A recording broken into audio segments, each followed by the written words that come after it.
ಸಿದ್ಧಾಂತವನ್ನು ನಾಶ ಮಾಡುವ ಯಾವ ರಾಜಕೀಯ ಪಕ್ಷ ಆಗಿರಲಿ, ಸಂಘಟನೆ ಇರಲಿ, ಅದರ ವಿರೋಧಿಗಳನ್ನಕ್ಕಿಂತಲೂ ಅದರಿಂದ ನಮಗೆ ಒದಗುವ ಅಪಾಯಗಳ ಬಗ್ಗೆ ನಾವು ಜಾಗ್ರತೆಯನ್ನು ಮೂಡಿಸಿಕೊಂಡು ಅದನ್ನು ಎಲ್ಲಿಡಬೇಕು ಅಲ್ಲಿಡುವ ಕೆಲಸ ಮಾಡುವ ಜಾಗ್ರತೆ ಅಷ್ಟೇ ನಮ್ಮ ವಿರೋಧ ಅಂತಲ್ಲ. ಅವ್ರ ಪಾಡಿಗೆ ಮಾಡ್ತಾ ಹೋಗಿ. ಬಹಳ ಸಲ ಹಿಂಗ ಅನ್ನಿಸ್ತದ, ಎಲ್ಲರಿಗೆ ಹಿಂಗ ಅನ್ನಿಸ್ತದ.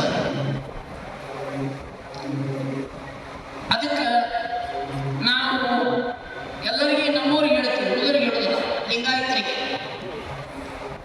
ಲಿಂಗಾಯತ ಧರ್ಮದ ತನ್ನದೇ ಆಗಿರುವಂತಹ ಒಂದು ಅಸ್ಮಿತೆ ಅದು, ನಮಗೊಂದು ಸಿದ್ಧಾಂತ. ಈ ಧರ್ಮದ ಮೂಲ ಸಿದ್ಧಾಂತವೇ ಸಮಾನತೆ.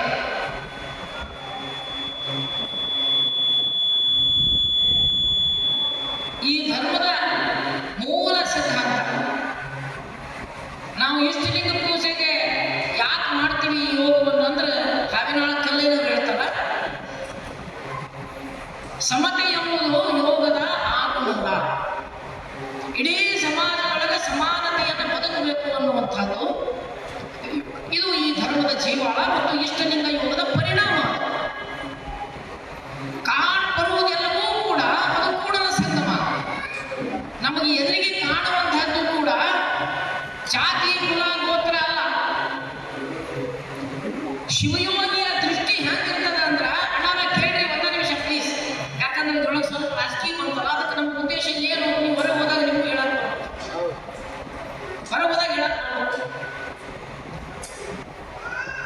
ನಮ್ಮ ದೃಷ್ಟಿ ಹಂಗಿರ್ಬೇಕು. ಲಿಂಗಾಯತನ ದೃಷ್ಟಿ ಅಂದ್ರ ಎದುರಿಗಿದ್ದಂತವ ನಮಗೆ ಬಹಳ ಎಲೆ ತೊಂದರೆ ಆಗಿದ್ದು ನಿಮಗೆ ಹಂಗೆ ಕಾಣಿಸ್ತದಂದ್ರ, ಅಥವಾ ನಮಗೆ ಹೆಂಗೆ ಕಾಣಿಸ್ತದಂದ್ರ, ನೋಡು ಬಣಜಿಗರು, ಪಂಚಮಸಾಲಿಯರು, ಗೆಡ್ಡೆಯರು, ಗಾಳಿಗರು, ಅಯ್ಯರು ಹಿಂಗೆ ಕಾಣಿಸ್ತೀವಿ. ಹೊರೆಯರು, ಮಾದಿಗರು, ಡೋರು, ಡಕ್ಕಲಿಗರು ಹಿಂಗೆ ಕಾಣಿಸ್ತೀವಿ. ಹಡಪರು ಹಿಂಗೆ ಕಾಣಿಸ್ತೀವಿ.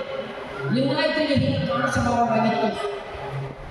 ಲಿಂಗಾಯತನ ದೃಷ್ಟಿ ಅಂದ್ರೆ ಎಲ್ಲರನ್ನ ಲಿಂಗವಾಗಿ ಕಾಣುವುದು, ಎಲ್ಲರನ್ನ ದೇವರನ್ನಾಗಿ ಕಾಣುವುದು. ನಮ್ಮ ದೃಷ್ಟಿ ಹಂಗೆ ಇರಬೇಕಾಗಿತ್ತು ಅಂದ್ರೆ ನೋಡಿದೆಲ್ಲರೂ ಕೂಡ ವಿಜಯ ಮಹಾತ್ಮನಾಗಿ ಕಾಣಬೇಕು.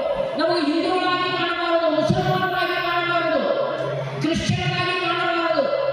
ನಮಗೆಲ್ಲರೂ ಕೂಡ ಪೂಜ್ಯರಾಗಿ ಕಾಣಬೇಕು. ಅಂದ್ರೆ ಲಿಂಗದ ಸಾಕ್ಷಾತ್ಕಾರ ಅಂತ ಅಪ್ಪ ಹೇಳಿದ್ರಲ್ಲ, ಅದು ಆಗೈತೆ ಅಂತ ಅರ್ಥ. ಹಂಗ ಕಾಣಬೇಕು, ಜಗತ್ತನ್ನೆಲ್ಲ ಏಕರೂಪವಾಗಿ ಕಾಣಬೇಕು, ಎಲ್ಲರನ್ನ ಪ್ರೀತಿಯಿಂದ ಕಾಣಬೇಕು, ಗೌರವಯುತವಾಗಿ ಕಾಣಬೇಕು ಅನ್ನುವಂತಹ ನಮ್ಮ ಮನಸ್ಥಿತಿ, ನಮ್ಮ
ಈ ಧರ್ಮ ಶ್ರೇಷ್ಠ ಅಂತ ಅನ್ನುವುದು ನಿಮಗೆ ಮನವರಿಕೆಯಾಗಿದ್ದಲ್ಲಿ ಸಂವಿಧಾನಕ್ಕೆ